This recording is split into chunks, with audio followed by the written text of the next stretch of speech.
California dreaming about you.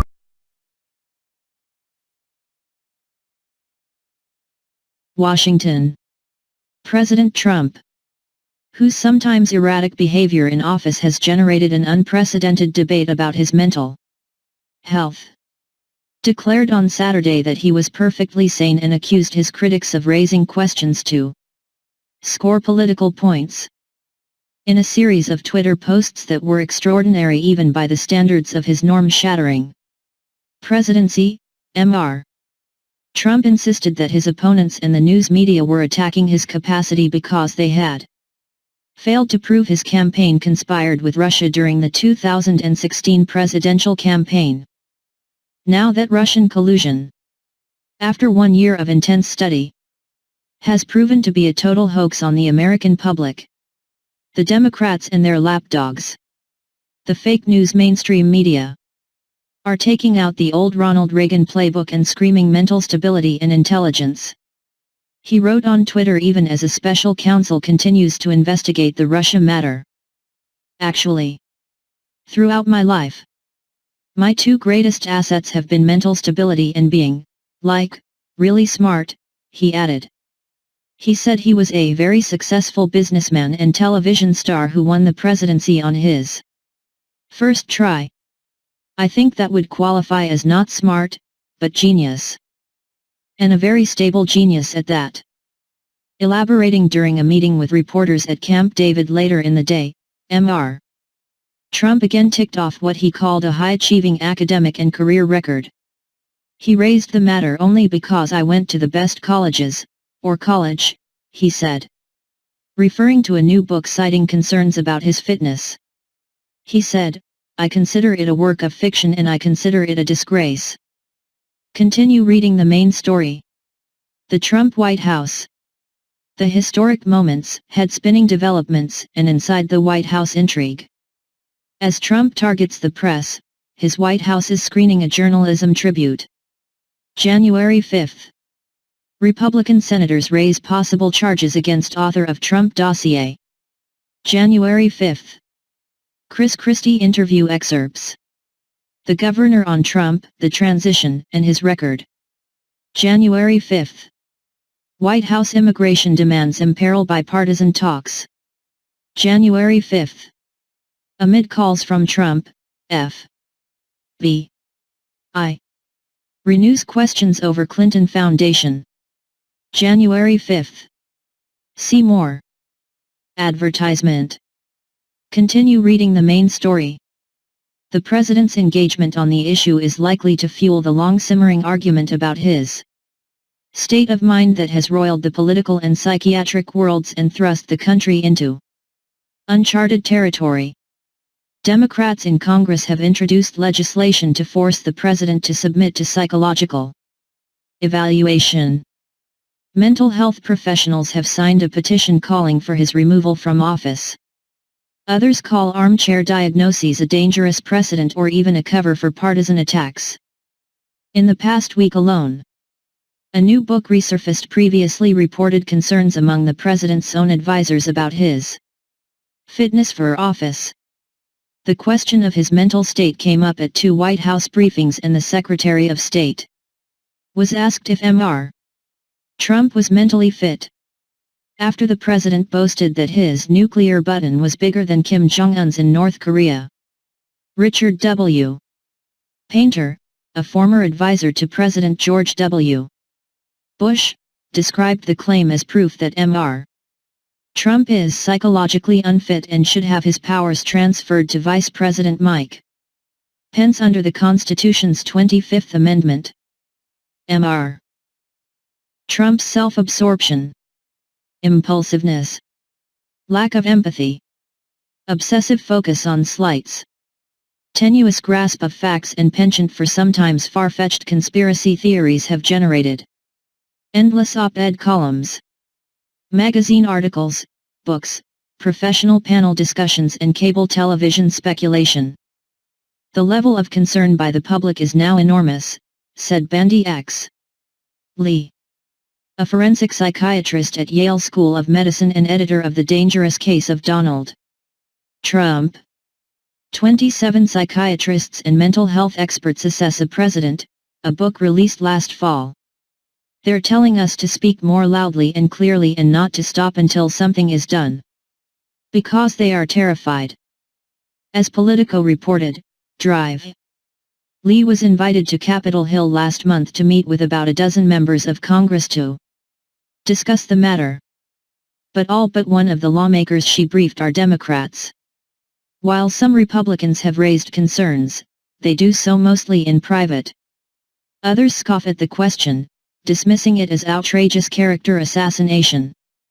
Few questions irritate White House aides more than inquiries about the president's mental well-being, and they argue that Mr. Trump's opponents are trying to use those questions to achieve what they could not at the ballot box. This shouldn't be dignified with a response, said Kellyanne Conway, the White House counselor. The partisans on Capitol Hill consulting with psychologists should reorient their spare time. Support the president's positive agenda of middle-class tax cuts, rebuilding infrastructure and the military, investing in our workforce, Ms. Conway said later in an email.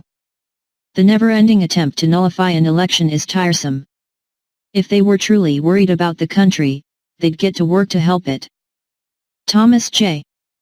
Barrack, a friend of Mr. inside the Trump White House, as telling a friend that the president was not only crazy but stupid. In interviews, Mr. Barrack denied that and insisted that many people miss Mr. Trump's actual brilliance. POTUS has learned over time that Socratic testing and a lack of predictability is a worthy weapon. In both negotiations and in keeping his team well honed. Unentitled and on alert, he said, using the initials for President of the United States. He has no truck with political correctness, self-promotion or personal hubris of his team. This may cause him to appear at times to be overly realistic, blunt or to be politically insensitive even to his own subordinates. However, that is not the case. Still, in private, advisors to the president have at times expressed concerns. In private conversations over the last year, people who were new to Mr. Trump in the White House, which was most of the West Wing staff, have tried to process the president's speaking style, his temper, his disinterest in formal briefings, his obsession with physical appearances and his concern about the theatrics and excitement of his job. In conversations with friends, Jared Kushner, the president's son-in-law and senior advisor, has said Mr. Trump is crazy but he's a genius. Other advisors speak about the president as a volatile personality who has to be managed carefully. While Mr. Volf's book generated enormous attention, news accounts over the past year have reported the president's mood swings and unpredictable behavior. The questions have prompted a sharp debate among mental health professionals about the so-called Goldwater rule adopted by the American Psychiatric Association barring members from evaluating anyone they have not personally examined. A rule generated in response to questions raised about Senator Barry Goldwater, the Republican presidential nominee in 1964. Mr. Trump is due for his annual physical examination on Friday. But the White House would not say whether it would include mental acuity tests. Some psychiatrists have said it is irresponsible to throw around medical terms without an examination. These amateurs shouldn't be diagnosing at a distance. And they don't know what they're talking about, said Alan Francis, a former psychiatry department chairman at Duke University School of Medicine who helped develop the profession's diagnostic standards for mental disorders. Drive. Francis, author of Twilight of American Sanity, a psychiatrist analyzes the age of Trump, said the president's bad behavior should not be blamed on mental illness. He is definitely unstable. Drive. Francis said. He is definitely impulsive. He is world-class narcissistic not just for our day but for the ages. You can't say enough about how incompetent and unqualified he is to be leader of the free world. But that does not make him mentally ill. Questions about presidential psychology are not new but have largely been shrouded in secrecy until now. Abraham Lincoln suffered from depression. John F. Kennedy secretly took prescription medicines to treat anxiety. Aides to Lyndon B. Johnson were so troubled that they sought out 3 psychiatrists, who concluded that his behavior could indicate paranoid disintegration. Richard M. Nixon took Valium, and during his final days advisors took precautions intended to avoid any rash orders for military action. Late in his tenure, Ronald Reagan's aides, concerned enough about his mental state, discussed whether to invoke the 25th Amendment. Only years later was Mr. Reagan diagnosed with Alzheimer's disease. While Mr. Trump cited Mr. Reagan's case in his tweet, the discussion of his capacity was far more restrained in public back then. Reporters who covered him, like Ann Compton of ABC News and Peter Mayer of CBS News, said they knew he was a visibly aging, sometimes hazy man who struggled with facts. But there was less direct public questioning of his mental health until his final year in office, with publication of a book disclosing the aides' 25th Amendment debate. Public discussion of mental issues has long been a political liability. Senator Thomas F. Eagleton withdrew as the Democrats' vice presidential candidate in 1972 after revelations that he had undergone electric shock therapy. Gov. Michael S. Dukakis, the Democratic presidential nominee in 1988, was forced to release records to dispute rumors that he had received psychiatric treatment. Bill Clinton's aides were grilled on whether he was being treated for sex addiction. Mr. Trump's capacity has been discussed openly since the 2016 campaign. Senator Rand Paul of Kentucky, then a rival for the nomination, called him a delusional narcissist. Senator Lindsey Graham of South Carolina, another Republican candidate, said, "I think he's a kook. I think he's crazy.